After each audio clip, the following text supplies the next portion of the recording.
Hello, everybody, and welcome to the Deadhead Cannabis Show. This is Jim Marty reporting from Denver, Colorado. I got my partner up in Chicago, Larry Mishkin. Larry? Jim, hope you're doing well today out there in Denver. Everything here in Illinois is going just fine, kind of overcast. We're definitely swinging into fall season, but I do have to say that I'm a little more accepting of it now because on Saturday night, I got for me what is the closest thing to a live music experience in the midst of all of this craziness, and that is, for better or for worse, and I don't take a position on that, Big Ten football return. So I got to watch my beloved Wolverines of the University of Michigan go out and beat up on Minnesota, and it was, thank goodness, at least some things of the fall had returned to normal, if even just for a moment, because apparently some of the schools are already announcing that they've got COVID problems, and nobody knows how long the season is going to go on. But for at least one Saturday night, I had a chance to watch a little college football, and it was very nice. Yes, I've been enjoying college football on the last few Saturdays, and the pros on Sunday. It's very good to have football back. Very good indeed. Yep, and as long as they can stay healthy enough. Although I'll tell you, I'm in a fantasy football league with the NFL. And whereas before, you always had to get worried if somebody, got hurt in a game. Now, right up until kickoff, we're all looking for the team to post their list of the current players who have been tested, and whether anybody's going to all of a sudden at the last minute be pulled out of a game. So it brings a whole new element to fantasy football as well. But it is what it is, and we all learn to adapt and live with it, I guess. Speaking of fall, we're only a few days away from Election Day. And we are. I think 5 or 6 cannabis initiatives on the ballot. There are some cannabis initiatives that are out there. And yes, Election Day right around the corner, although I will say, strictly as a matter of noting compliance with my civic duty and for no other reason, I did go out and vote today. I was an early voter, much to my wife's insistence that I go do it to make sure so you don't get stuck in a long line on Election Day. And I have to tell you that the location that I went to, I basically walked in and voted and walked out. So, made it very easy. Of course, it's also nice to recognize the privilege that I have of living in a neighborhood where I can walk in and walk out and vote like that. But either way, it was nice to vote. It was nice to see the system operating, and luckily there was no disturbances of any kind out in front by anybody, one way or the other. It was just a nice, very quiet day, and if there wasn't a sign there, you wouldn't have known it was a polling place. So I would certainly encourage everyone to go out and make sure that you exercise your right to vote this year. It's all very, very important, regardless of what side of the fence you fall on. It's just more important to vote, and we hope you all will. Having said that, in certain states, the right to vote becomes very, very important, especially if you are a fan of marijuana, either as a consumer or as a person who's looking to jump off into the cannabis industry. We start off with Montana, and Montana has an adult use bill up. It's Montana Bill I-190, which would legalize, regulate, and tax marijuana in Montana. It has officially qualified for the November ballot. And then they also have a second measure, which is Montana Measure C1-118, which would allow the minimum legal age for marijuana to be set at 21. So I'm not exactly sure why it's part of a separate amendment or separate ballot measure as opposed to all part of the same. But either way, if you live in Montana and you are a fan of marijuana, here's your chance to get that out and get that on the board. You have any business out Montana way, Jim? Yes, we have a few clients in Montana, so it's good to see that initiative up there. I think the big one is going to be to affect Colorado is adult use in Arizona. Yes, and in fact, Arizona adult use, it's the Smart and Safe Act, known as Proposition 207. And Arizona's had a medical program for a very, very long time. They were one of the first, as I recall. I know that they've had fits and starts trying to get an adult use program off the ground, and it looks like They may finally do it this time. I understand that it's a fairly popular amendment out that way. I think that people have seen over a period of time with the medical program that they've had that it's legitimate industry. There's a lot of money to be made, very good for employment, and for all the other societal issues that you and I have covered a number of times when discussing the benefits of cannabis. So yeah, it would be great to see something change in Arizona. And Mississippi has a medical program on the ballot. Mississippi has Initiative 65, that is a medical cannabis initiative. And there's also going to be apparently some sort of a competing measure. I can't say that I'm entirely familiar with it. But we'll see. The other thing you always have to be careful about when you look at these these measures is what they allow and what they don't allow. And what we mean by that, of course, is I think people were surprised, for instance, when New York voted in or brought in medical marijuana, and to everyone's surprise, it didn't mean that you could go down to the dispensary and buy, a half an ounce of flour. It meant you could go to the dispensary and you could buy tinctures, you could buy certain types of vapes, and that kind of a thing. But as I'm looking through here and seeing Mississippi specifically, I see. They've got the difference in their two initiatives apparently has to do with respect to what types of treatment, what type of conditions would allow you to qualify.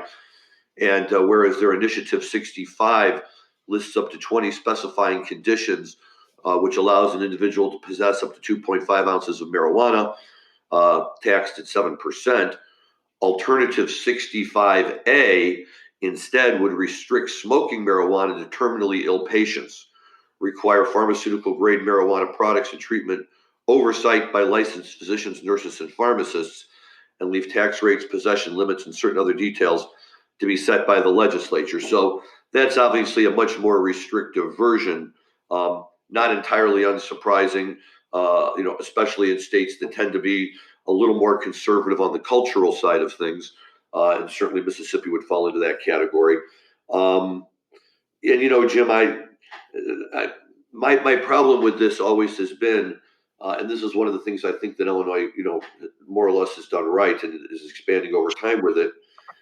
If you're going to recognize that there's medical benefits to marijuana, even for a group that's terminally ill, how can you not then go ahead and recognize the benefits, for everyone else? In other words, can we really be that selective and say, we're going to approve it, but only if you're terminally ill? So if you have really bad Crohn's disease or really bad PTSD or really bad insomnia or, whatever the case may be, you're out of luck.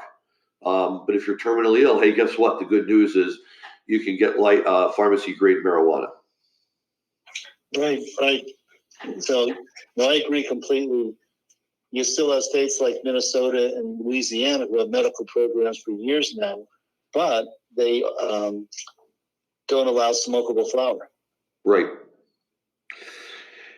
And I think it just gets to the point where it seems silly. That's like splitting hairs and saying, well, we're going to, and quite honestly, I'll tell you what exactly comes to mind right now is our old friend Bill Clinton's infamous, I didn't inhale, right? Either you're doing it or you're not doing it. And if you're doing it, then just say you're doing it. None of this, well, we're doing it, but only for very, very sick people. But I'm not there, so nobody asked me. However, if you live in Mississippi and you're registered to vote, you will have an opportunity for your voice to be heard on this issue, and would, again, strongly recommend you go out. New Jersey has an adult use legalization amendment on its ballot this year. And New Jersey has tried over the years to get adult use up and running, and as of yet has not been successful. But I know that, and you may have heard more about this than I, Jim. I know there's been at least an informal, if not much more formal, competition between New Jersey and New York State to see who can get to adult use first, because whoever does will be pulling all the residents of the other state across. That's not the East River. What is that? The Harlem River on that side of the island between New Jersey and Manhattan, whatever it is, right? they'll either be going from New Jersey to New York or New York to New Jersey. So New York State does not have anything on the ballot this time around, but New Jersey does. So we'll see if they can get something going there. Oh, I think adult use will pass in New Jersey, but that's why I was saying Arizona has implications for Colorado, because down in the Four Corners area where Colorado, New Mexico, Arizona, and Utah all come together, Right. A lot of cross-border traffic from Arizona, since there's adult use dispensaries right on the border there in Colorado. That's interesting. Years ago when I was driving home from California, a friend of mine and I went out of our way to go to the Four Corners just to take some pictures there. And at the time it was, pretty much dry and dusty as far as the eye could see, except for the little plaque right on the point where the four states all met. But I could just imagine going down there now with some states that have adult use and other states that don't, and literally being able to step from one to the other and do what you want to do. But that's very interesting. Another state, Jim, that's that has both a medical and an adult use initiatives on their ballot is South Dakota. The medical is Initiative Measure 26, and the adult use provision is what they're calling Constitutional Amendment A. And again, this is also very nice to see. South Dakota politically tends to run a little bit on the conservative side. However, it is the annual home to the Sturgis motorcycle rally. And, I think it's probably a pretty safe guess to say that at the Sturgis event every year, a certain amount of marijuana is consumed by the participants. Yes. It'll be interesting to see how the House and Senate go at the federal level to see what kind of marijuana initiatives will be coming through in 2021. I do think we will see some federal legislation to normalize cannabis at some level, but we'll see what happens next Tuesday. So, well, we will, and but again, as you and I have often discussed, I don't really know that it matters which party is in power as far as these measures are concerned, with the only exception being, who is the president of the Senate and who controls the flow of what the Senate does and does not consider. Mr. McConnell, for whatever reasons, has chosen not to make certain bills to bring them to the Senate to the Senate floor for voting. And this is not designed to be a discussion on McConnell, other than just to note that, as the gatekeeper, if you will, he decides what the Senate will consider. And up to this point, he hasn't shown a tremendous amount of interest to do anything with marijuana. It's not to say that he's opposed to it. And at the right opportunity, he might very well do it. But it'll be interesting to see. I don't happen to think that he's in particular jeopardy of losing his seat this time around. So, the bigger issue will be whether or not the Democrats can get control of the Senate. But, Jim, I'll be the first to say, I tend to lean more to the left. I'm not so sure that will become an immediate Democratic priority either.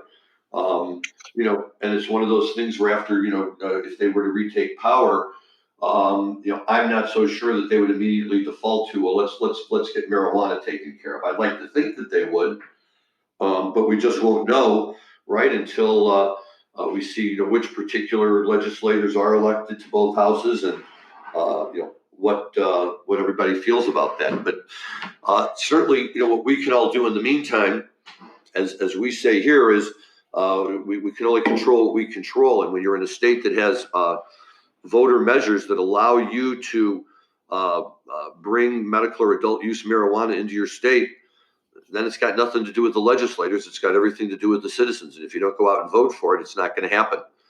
So, I would say that for all of our friends out there, regardless of red or blue, Trump or Biden, conservative or liberal or whatever it is, if you enjoy a nice marijuana joint or edible or whatever it might be at the end of the day or on the weekend, or if you go out on a Saturday night, for God's sakes, please get out and vote for these initiatives, and let's get this thing moving across the country.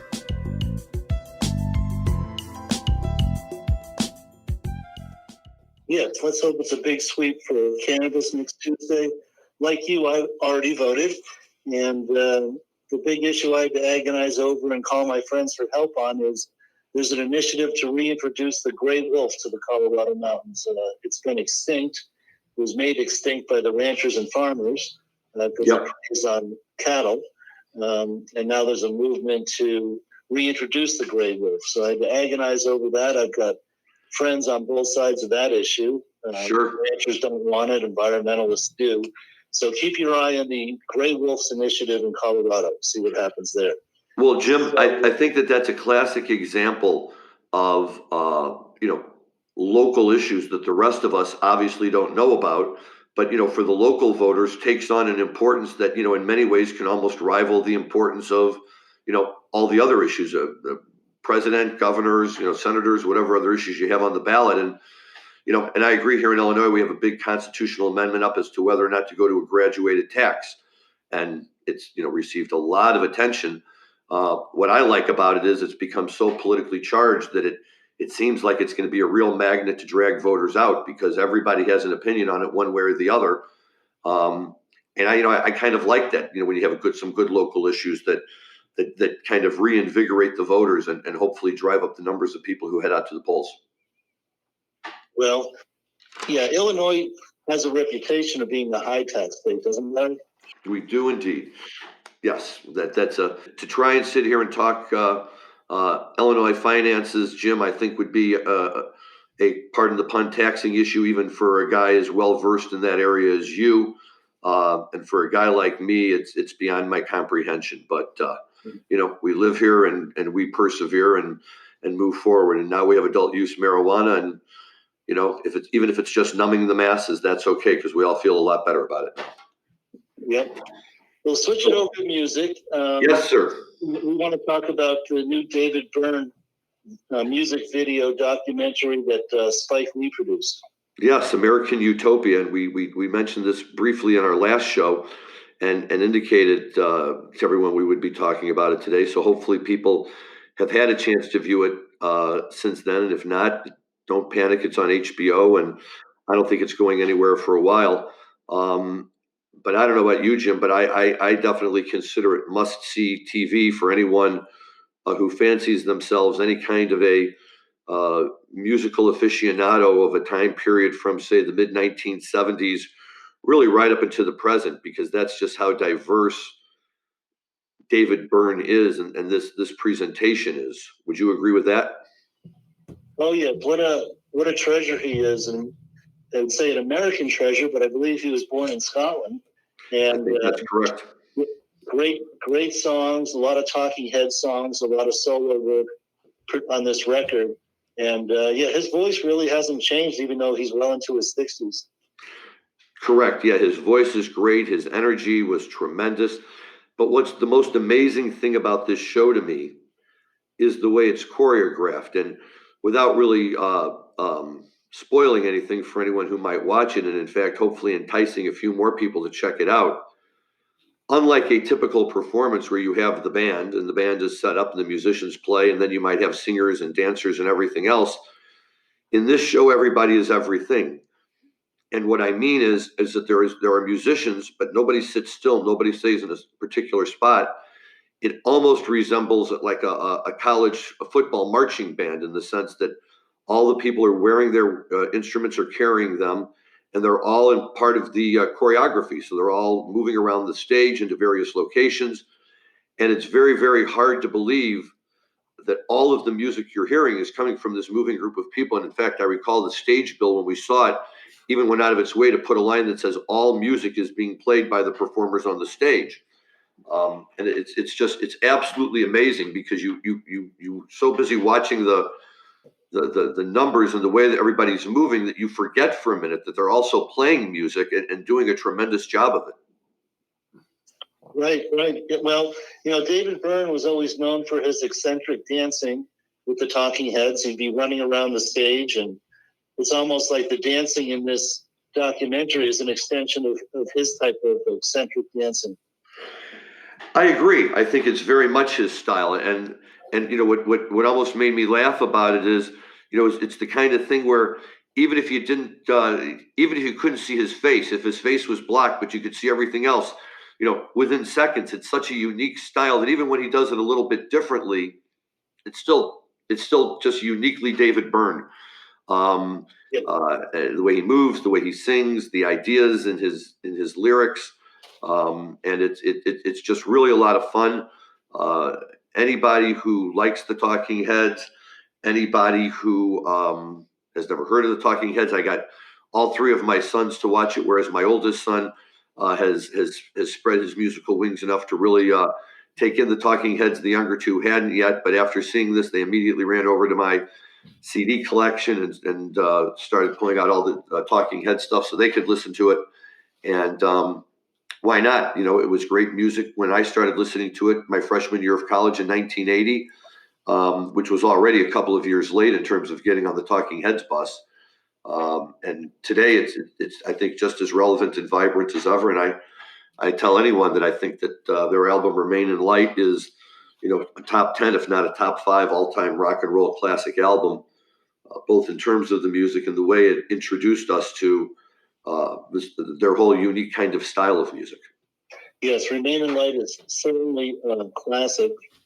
And speaking of classics, did you see that Fleetwood Mac's Dreams is back in the top 10 or top 20, making a return from the 1970s?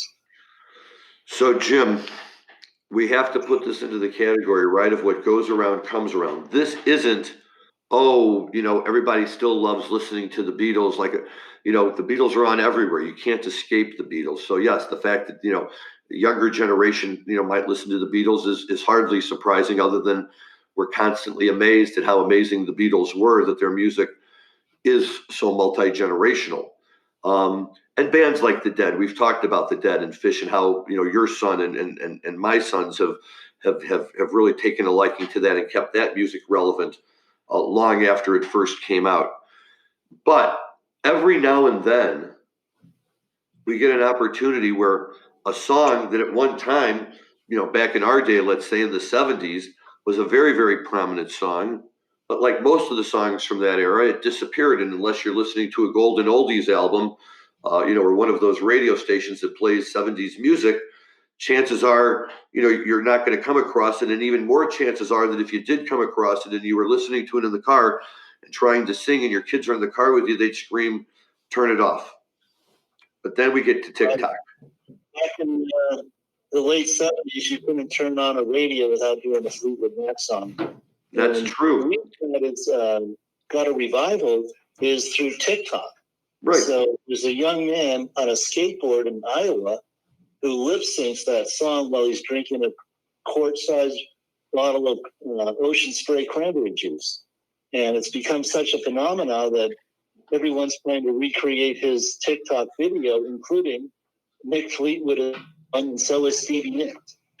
So just for listeners who may not be old enough to know about this, or for listeners who are old enough but just don't necessarily recall all the details, the song "Dreams," which I believe was on their Rumors album, was a #1 single, and on the Billboard Hot 100 that was dated October 17th, 1977.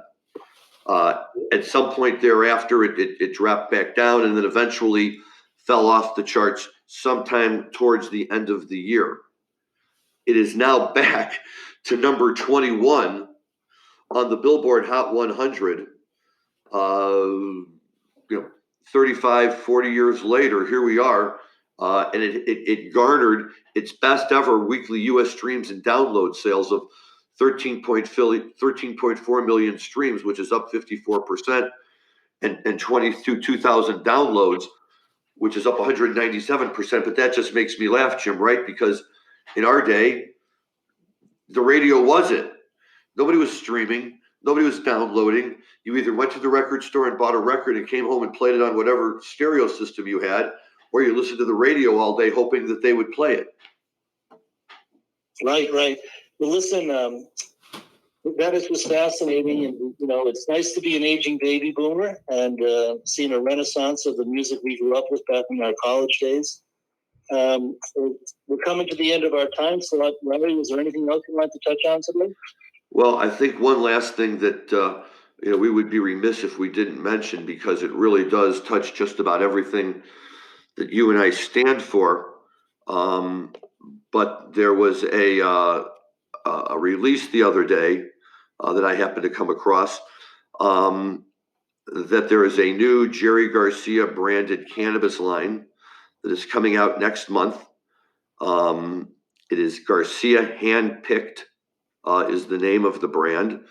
It's being marketed by Holistic Industries, which is one of the larger private multi-state cannabis operators in the U.S., in partnership with the Garcia family. And the goal, of course, is to honor the legacy of Jerry, who passed away in August of '95. His daughter Trixie was behind this whole thing. And Jim, you may recall, and hopefully some of our listeners do as well, a while back on our show, one of our guests was a gentleman named Rob Hunt. Rob is both a lawyer and very actively involved in the cannabis industry. And for a period of time, he was working with an investment group that had reached out to the Garcia family about the possibility of coming out with this type of brand. And he had mentioned his involvement with Trixie and all of that. The good news is that we actually have Rob Hunt coming on our show again, either next week or the week after. I apologize, I don't recall which one, but if you go to our website at MJBulls.com and check out the Deadhead Cannabis site, you'll see exactly when. And this will give us something to talk to Rob about, because my guess is he knows one or two of the people involved in all of this. And of course, anytime somebody like Jerry, who to all of us deadheads, didn't just epitomize psychedelic music, but epitomized the substances that we all took that accompanied the psychedelic music. And, for him to put his brand on anything, makes any deadhead have to stop and take notice for a minute. So, I'm sure over time we'll start to get reviews back about the quality of it. And it always makes me a little nervous, Jim, because, I'd hate to see a product with Jerry's name on it not live up to itself. Right. I'm sure it will if the Jerry Garcia estate has anything to do with it. They always do a good job with his CD releases. So that's true. That's very true. So we'll see, but we'll have more on that as we get reviews in and talk to people who have had an opportunity to try it, and certainly pass word on about that, because how can this show be anything other than totally supportive of a cannabis brand honoring Jerry Garcia? Very good. Well, I think that's it for this week's show. This is Jim Marty saying over and out from Denver, Colorado. Jim, once again, always a pleasure spending time with you, talking about our favorite subjects. To all of our listeners, I hope you have a good week. Stay safe, stay healthy. Please, please, please go vote and enjoy your cannabis responsibly. Talk to you next week. Okay. Over and out. Bye, everybody.